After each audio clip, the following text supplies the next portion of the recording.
Prince Udofia, a member of the Association of Professional Footballers of Nigeria, APFON, and is on Sports Tonight today. Prince, good to have you on Sports Tonight. Thank you so very much, my brother. Yeah, let's start with a number of issues. Let's start from where Emeka Yama stopped a couple of minutes ago. Ocean Boys, you know how much of trouble they are threatening to pull after the expulsion from the Nigerian Premier League. They have not been included amongst the teams that will play in the National League for the new season starting October 27. And that is also a potential banana peel for Nigerian football because they are threatening to go to court.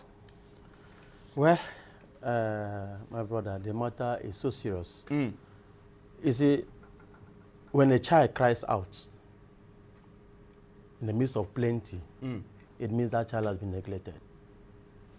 Ocean Boys have a strong case before the Nigerian Premier League.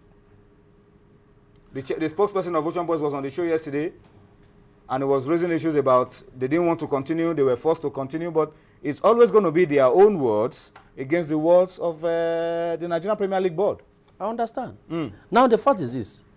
If somebody says, I had a budget, which also have to do with the money NPL is supposed to give to the clubs, with Ocean Boys inclusive. And at the end of the day, this money was not given. And then the Nigerian Premier League now forced the clubs to pay referees indemnities, which affected their own budget. But it happened to all the clubs. Everybody is not the same. The fingers are not equal. Okay. These people have their own budgets. Like for instance, let's take a look at Kano Pillars. Kano Pillars at the last phase of the league, they were flying. While the likes of Ocean Boys were borrowing buses from other clubs to honor league matches.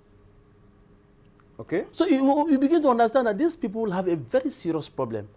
Like I used to tell them, if you say you want to help Ocean Boys, when they couldn't honor their match against Kano Pillars, why didn't you set up that 3-man committee to look into their case?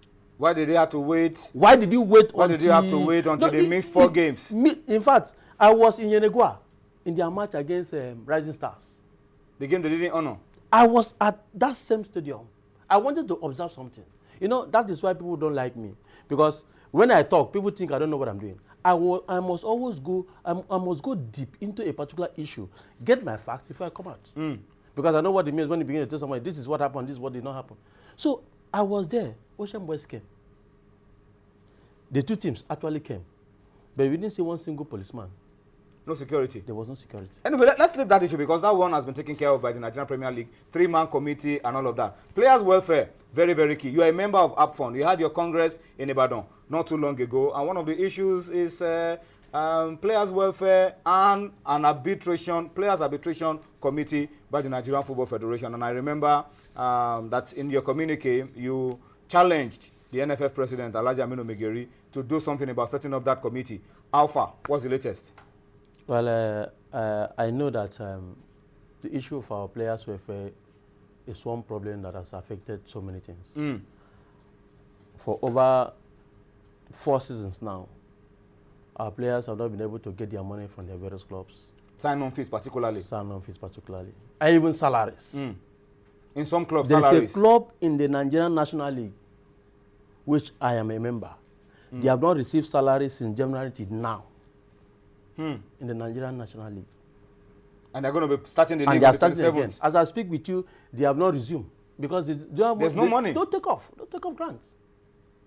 So what is the way out? Because it is Gateway came here the other day, raised the same issue. A lot of clubs in the Nigerian Premier League raising the same issue.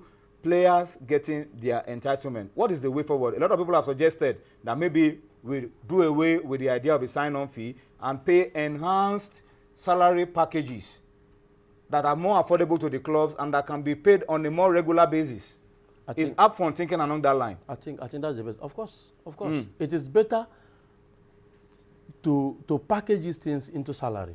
So at the end of the month, the players will be sure that at the end of the month, if it is 200,000, you are sure that your 200,000 naira will come into you. Rather than you expecting a certain 5 million naira, and for the whole year, you will not even see 500,000. So we also key to that level. It is better for us to walk through that direction.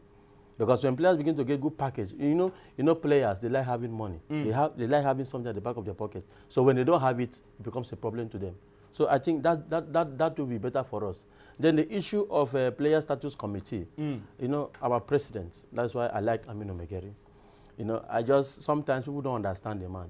He's a very simple man. But the problem with the man is that the structure he made on ground is what he's trying to work on. And so sometimes you look at him. Before he came on board, there was a player status arbitration committee. And they were not responding. The clubs were not responding. Okay. And the Nigerian Football Federation have written several reminders to these clubs. It's only in the National League Is it a problem enforcing those mandates, those orders? Exactly. And then the man is giving them time. It's not as if the man doesn't want to act. He's giving them time because the hammer of the NFF is going to be a very serious sanction. I know the man is a member of the FIFA Player Status Committee. And so the man will not be in a place of a position of that nature. And then allow. And so his own country will not be having something of that The nature. Nigerian Football Federation will not key to that at all. Whatever is going to happen as this season is about kicking off. They have written letters, they have asked all the clubs to go back and. But how do we enforce such letters? How do we enforce such orders that the NFF hands out to the clubs in terms of paying your players, or you don't start the league, for example, or paying your players, or you pull out of a tournament? How do we enforce such orders? No. What role can APFON play in helping up to enforce such orders? Well, APFON has a plan B. The plan B is within the circuit of APFON. Okay. That I will not expose. You will not expose it. You will not expose. I know it's a trade union. It must be a trade union option to go on strike. But which is what other countries do. The players go on strike in other parts of the world. It still boils down to the issue. I came with some documents. I don't know if you give me time. Because you want to talk about the Nigerian Premier League. The Nigerian Premier League.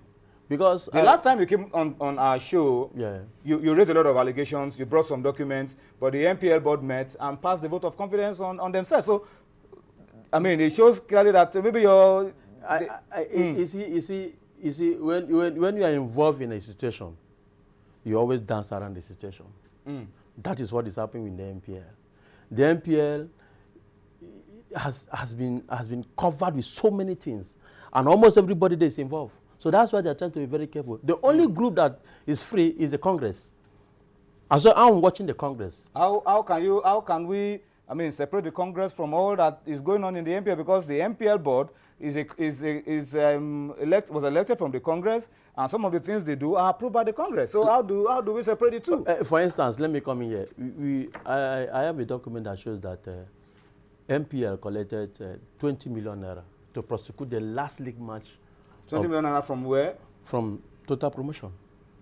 The TV rights owners. TV rights owners. Okay. This what is for the season? For the outgoing season or for the incoming one? No, just to prosecute the last league match that was played. Was it not this month? The last league match that was played this month. September 7 was when the league ended. The league ended September 7. They collected a whopping sum of 20 million naira. This money was paid on 3 installments. Well, I'm going to ask, how did you get this document? What assurances do we have about your source of this document? The source of my documents are very, very genuine. You know me. I don't, like I said earlier, I don't say what I don't, like what I have here. This is from a lawyer, a letter that was sent to the ministry. I have a copy, and this one is another document that came from the original source. And that's why each time I say something, I carry my document across, so that I use my documents to back up what I'm saying. You see, why I'm coming... So you're saying that the NPL got 20 million naira from the title rights, the TV rights owners? Of course. There's another document, I forgot that document. They have collected about 125 million. From TV rights? From TV rights. And what is left is about 24 point something million with some fractions.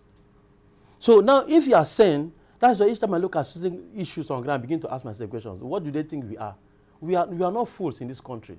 If the board of the Nigerian Football Federation, Nigerian Premier League rather, will have 20 million naira, will use 20 million naira to prosecute the last league match.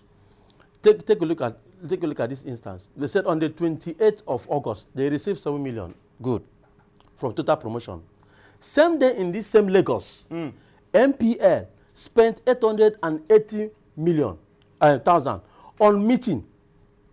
They say the total promotion.